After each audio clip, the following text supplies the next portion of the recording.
What do you think will be the role of the private sector in all this economic growth? We spoke briefly about PPPs a while ago this morning.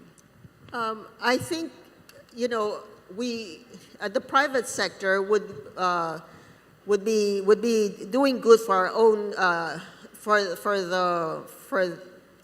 our sector if we work with the government. I think there are some the directions of the government towards some of the growth industry, and I think if we were to join the government in one way or another in those industry, it will be good for us. And for the other side on the government sector, if the LGU and the national government can collaborate more, I guess we will have more projects in progress. The good news is that actually Ma'am was able to tell me a while ago this morning that one of the bottlenecks is really the relationship with the national government and the local government. So the government now is really trying to streamline the processes between the national government and the local government unit. In fact, we are drafting, I heard that an executive order limiting the pass-on fees between the government, the local government units are actually imposing. At the same time, we're harmonizing the ordinances with the national government. And of course, in terms of the PPP projects, we are capacitating the local government on how to do and go about PPP projects. So capacity building is very important. Can I just add that if we can make it simple, the ordinance or the regulations of the government simple and easier for anybody who would be interested to invest in the Philippines, I think that would be a big plus. I think Philippines is always a country with a lot of potentials, except that we usually have difficulty, communicating what is our requirements. And of course, even for us, sometimes we don't know what is our requirement. So it will be good if we make it very clear, so it's easier for for investment, whether domestic or foreign investment, to come in. Yes, we do agree with that because the government has been doubling up on the efforts to have strategic investments enter the Philippines. So it has to be the effort should not just be limited on the national government, but our local governments are actually, in fact, partners in this growth. Maybe that's a best segue to ask Attorney Benedicta about, what are the other bottlenecks in terms of corporate governance and ease of doing business in the Philippines? Okay, let me just connect first to what has been discussed about the national government and LGU coordination, because this is something that has always been thrown to us. No? And in the last November, in fact, we did a survey of our members of their concerns, and number one that came up is still ease of doing business. And if you dig down further, it's ease of doing business at the local level. And that is why today we are actually coming up with an MOU. We are drafting an MOU with ARTA. I think the executive director of ARTA is here. DILG and MAP to make sure and address these concerns about ease of doing business. And I think ARTA is doing a great work on this already. And they have pilot projects and they're starting with some digitalization.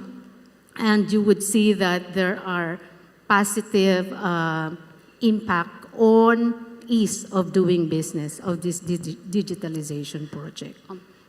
Now, on your question about good governance, how can we help the government, etc., right?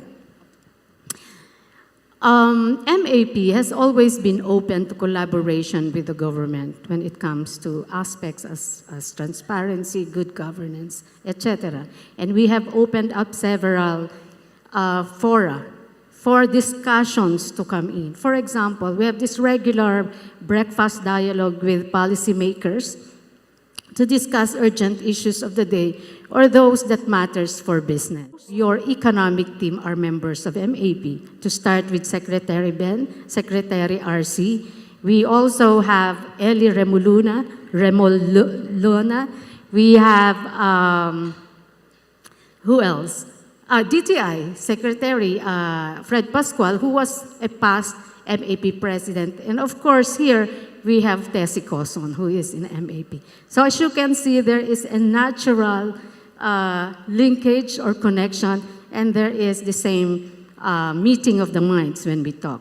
So those are the issues that we are, that is actually the main goal of the Management Association, being a management organization. So to give you an example also, because sometimes we always wear our management hat when we look at issues. And I'd like to put again our management hat, because there are many, from what we learned, there are many efforts already on the ground, both from the private sector and the government. But if you look at it, and based on the latest data, they're saying that stunting is stagnating, meaning we're not improving, so what happened? So we thought that maybe MAP can go in, think about how to feel the impact of all these efforts, have one direction, coordinate them all, move to one direction until we achieve what we are doing. So that's what MAP is doing about. And the same is true with all the other advocacies that we are having, including, if I may say, this may be a little controversial, a push for the creation of the National Branding Council, so that it wouldn't be like to each its own. I think that there has to be a holistic handling, management of the Filipino, the country branding, and the Filipino branding. Yes, thank you for those information, ma'am. We all know as part of the private sector, we are very, very happy that each of you are finding ways on how to better help the government. So let me go back to Ma'am Tessie. Ma'am Tessie, just like, we've heard about the government's initiatives accelerating the growth of the MSMEs. I've heard of exciting news from the SM Investments Group. Can you tell us more about it? Well, in our economy, the MSME plays a very major role. We don't have a lot of large industries, so we have a lot of MSME, SME, and we are in the consumer sector, and most of these are in the consumer sector. So we provide the venue, which is the mall, for a lot of MSME to put up their stores, and their store also are supplied by other MSME or SME. So the whole economic activities goes around in the mall. So I guess this is what I think that maybe most of the areas in the country could go into. So with a lot of economic activities, our economy will be, our growth will be sustained.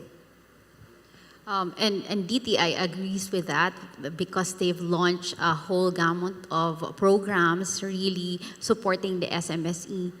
And that includes access to financing for the, yes. We also do that because it provides a lot of the consumer loans as well, because 60+% of the employment come from MSME, and there's the businesses also. So we, in our own area, we look into the financial side, we look into the market, and we hope to provide other services that they need. Maybe we're not so good in the digital. We're just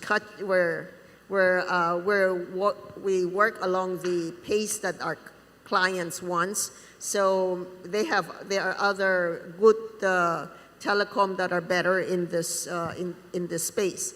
But I think overall, the MSME, there are a lot of economic activities in the MSME. Yes, and thank you for that, Ma'am Tessie. I'd like to go on and ask Attorney Benedicta about a very exciting involvement in the education sector. Can you tell us more about your thoughts about reforming the education sector?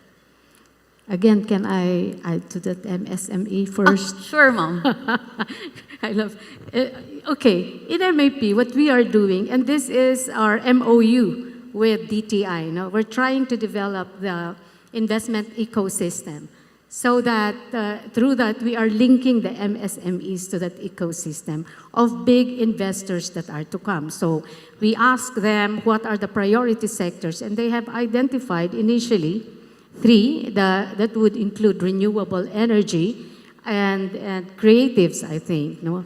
And when the renewable energy companies, they're big ones, when they come here, sometimes, there are no support systems. They find that they don't have the support systems in their ecosystem. So we're trying to find subsectors that would support them and link. This is a way also of an opportunity to link the MSMEs to the ecosystem of the bigger investors that are coming in. Now, again, We will volunteer. Thank you. On your question, which is on education, this is one of our latest advocacies, education, and that arose because we met with Senator Win Gatchalian, and he talked about the EDCOM 2, specifically the TVET. And he's saying that the TVET, there is only around 4% enterprise pick-up, okay? And the rest are community pick-up, which means they are on the lower end, doing mga kulot, manicure, massage, etc., which is not, by the way, the intention, supposedly, of that EDCOM 2, no? So we're trying to look at that, how we can increase enterprise pick-up by, of course, we're talking about more immersive practices or with our enterprises. We're talking of micro-credentialing. We're talking of certifications and all those. I can't explain the others, but we're still in the discussion of stage of what we can do about this problem, which is supposedly the K-12 should address, no? That when you graduate from that, you're supposed to be already employable ready, but apparently it's not because there are no take-ups from the enterprises, from the business sector. So we'll try to see what we can do on that regard. I think we all talk about infrastructure and physical capital, but human capital, yes, I think, is something that's paramount and something that the government has been trying to push as well, from reforms in the education, but also the healthcare sector, which is equally important. Let me go back to Ragnar. Oh, you want to add Of point? course, human capital is our #1 most valuable asset in the country. Yeah, We should take care of them. Yes.